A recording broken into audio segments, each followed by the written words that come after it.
সব ফেটে গেছে, আমরা কোথায় থাকবো? সামনে দেখেন, সামনে এই সব দেখেন, ছাদ সব ফেটে ফেটে পড়ে যাচ্ছে। আমি কোথায় যাব, কোথায় থাকবো? আমার স্বামীর ব্রেনের দোষ, আমার স্বামী কাজ কাম কিছু করতে পারে না। আমি জমি জায়গা বেচে সব টাকা পয়সা রেখেছিলাম, সব নিয়ে চলে গেছে। ডাক্তার দেখাই খাই, ছেলে পেলে নিয়ে আমি তো বিরিমেনে ম্যানেজ করতে পারবো না। আমার সব নিয়ে চলে গেছে। আমার গহনা ছিল, মেয়ের নেকলেস ছিল, আমার ছিল মালা ছিল, 2 জোড় কানের ছিল, সব নিয়ে চলে গেছে।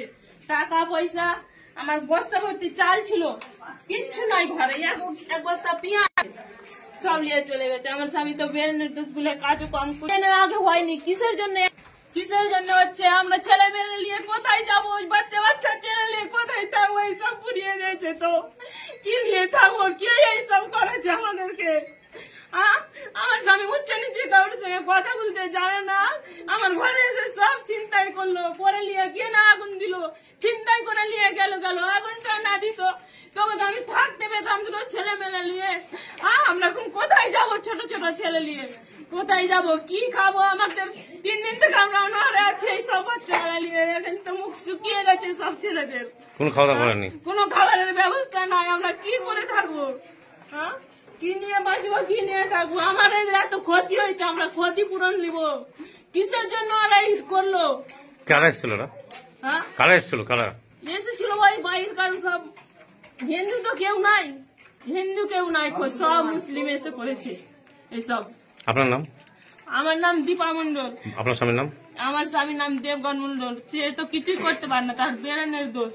সে বেরেনের ওষুধ খাই, ওষুধ আমি বের করতে পারিনি। সে ওষুধ সব বলে গেছে। এখন আমি ওকে কি খাওয়াবো? ঘরে টাকা নাই, পয়সা নাই, আমি কি দিয়ে কি করবো? টাকা পয়সা সব নিয়ে চলে গেছে। দেখেন, এখানে বাক্স, ওখানে বাক্স। আমার টিউবকল ছিল, সব ভেঙে ফেলে দিয়েছে। টালের ঘরে রান্না করি, ওটাও ভেঙে ফেলে দিয়েছে। क्या हुआ पश्चिम बंगाल में आपका?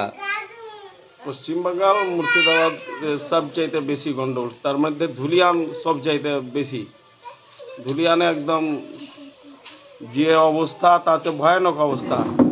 ধুলিয়ানে মানে হওয়ার পরে আমাদের দিকেও মানে ধুলিয়ান এলাকার মধ্যে, ওই থানার মধ্যে শামশেরগঞ্জ মানে জাফরাবাদে এসে ওই তো 50-60 জন দুষ্কৃতীতে এসে লাগাতার ঘর দুয়ার ঠাটি ভাঙচুর, আগুন এগুলো শুরু করে। আমরা তো বেরুপায়, আমরা ঝগড়াঝাঁটি, সবাইকে বলছি, প্রণাম করছি, এরা করছি, জোরহাত করছি, কিছুতেই থামছে না। মিলেমিশে থাকবো ভাই, থাকো, এরকম করো না, কিছু মানছে না। আগুন ধরিয়ে দিচ্ছে, মন্দিরগুলোয় আগুন ধরিয়ে দিয়েছে, বাড়ি ঘর লুট করে নিয়েছে। এই তো আর কি। पुलिस प्रशासन का क्या है रोल? ওরা বলছে ওরা খুনটাসা, ওদেরও কোনো উপায় নেই, আসেনি কেউ। এত বলা সত্ত্বেও কারো যোগাযোগ নেই। ওরে মরো আর বাঁচো, এই তো এরকম অবস্থা। আমরা মরলেও কিছু করার নাই, বাঁচবো তাও কিছু করার নেই। আমরা এই তো ঘরের ভিতরেই বসে আছি, মারলে মারো, বাঁচলে বাঁচবো, এই তো হচ্ছে ব্যাপার। কি করবো, আমরা নিরুপায়। जो मरा है, उन लोग जो मार दिया है, वो कौन लगता है आपको?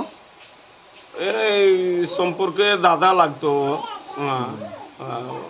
ওই ছেলেটাকে ভাতিজা বলতাম, এ পাড়া ও পাড়া।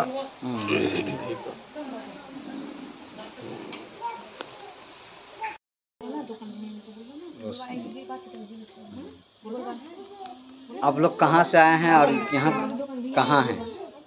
আমি ধুলিয়ান থেকে এসেছি।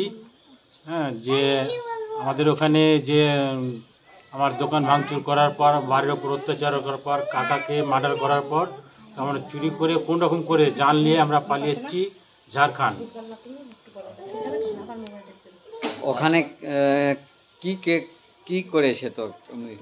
ওখানে করেছে যে আমি যখন বাড়িতে ছিলাম তখন দেখলাম মোটামুটি 50-60 জন লোক এসে ভাঙচুর করতে লাগলো। ভাঙচুর করার পর যখন আমরা সব ঘরে ঘরে দরজা লেগেছিলাম, যে আগুন ধরাতে লাগলো। তখন করলো কি যে আগুন ধরাতে কিছু বাড়িতে আগুন লাগিয়েছে, অনেক বাড়িতে আগুন লাগিয়েছে, আমার দোকান পুড়িয়ে দিয়েছে, আর আমার কাকার ঘরের দরজাকে ভেঙে, হ্যাঁ, আর আমার কাকার ছেলেকে টেনে বাড়িতে থেকে টেনে রাস্তায় সে ছেনে দিয়ে এবং ভুজালে দিয়ে কপিয়ে খুন করেছে। हरि गोविंदो दास जो है, जो डेथ किया है, जो उन लोग को मार दिया है, हाँ, ये कौन लगता है आपको? हमारे चाचा, हमारे काका। अच्छा अच्छा अच्छा, बाप बेटा दोनों को मारा है। हाँ, अभी सोशल मीडिया में जो वायरल है वीडियो, वही वीडियो ना, उसमें आप देखे होंगे, वही आपका चाचा है ना? हाँ चाचा। आप लोग कितने लोग आए हैं यहाँ? इतने 15-16 लोग।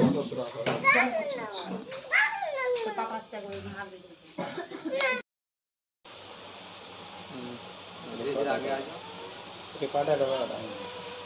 बाइक ले लेना हमसे।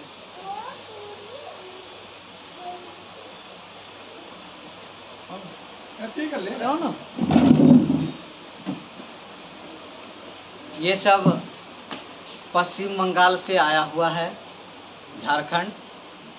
इनके चाचा के लड़के को जो है वहाँ के मुस्लिम समुदाय के द्वारा जो है पूरा निर्मम तरीके से हत्या किया है। ऐसा जघन्य हत्या के डर से ये लोग, पूरा माहौल वहाँ भयभीत है।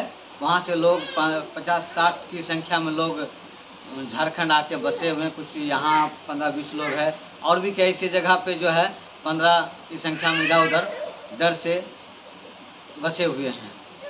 ये जो बंगाल में अत्याचार हो रहा है हिंदुओं पर, ये घोर निंदनीय है। इसको विरोध करता हूँ, और माननीय प्रधानमंत्री और माननीय महिमहिम राष्ट्रपति महोदया जी से निवेदन करता हूँ, प्रार्थना करता हूँ कि वहाँ तत्काल राष्ट्रपति शासन लागू किया जाए, और इन लोगों का जो क्षतिपूर्ति हुआ है उनके आर्थिक मुआवजा के रूप में इनको दिया जाए। इसका जो दोषी है, कहीं न कहीं पश्चिम बंगाल के मुख्यमंत्री ममता बनर्जी, माननीय मुख्यमंत्री के द्वारा निर्देशानुसार उनके टीएमसी के कार्यकर्ता द्वारा इस प्रकार का जघन्य अपराध, लूट, हत्या, बलात्कार जैसे घृणित कार्य किया जा रहा है।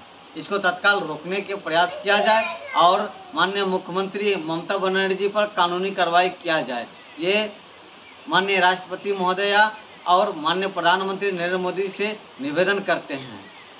वक्फ बिल का विरोध करना, लोकतांत्रिक तरीके से करना, ये सबका अधिकार है, लेकिन लोकतांत्रिक तरीके के आड़ में, विरोध के आड़ में आप इस तरह के जो एक समुदाय, हिंदू समुदाय को जो है टारगेट करके मारना पीटना, ये कानूनन रूप से बहुत ही जघन्य अपराध है। उन पे कानूनी कार्रवाई किया जाए।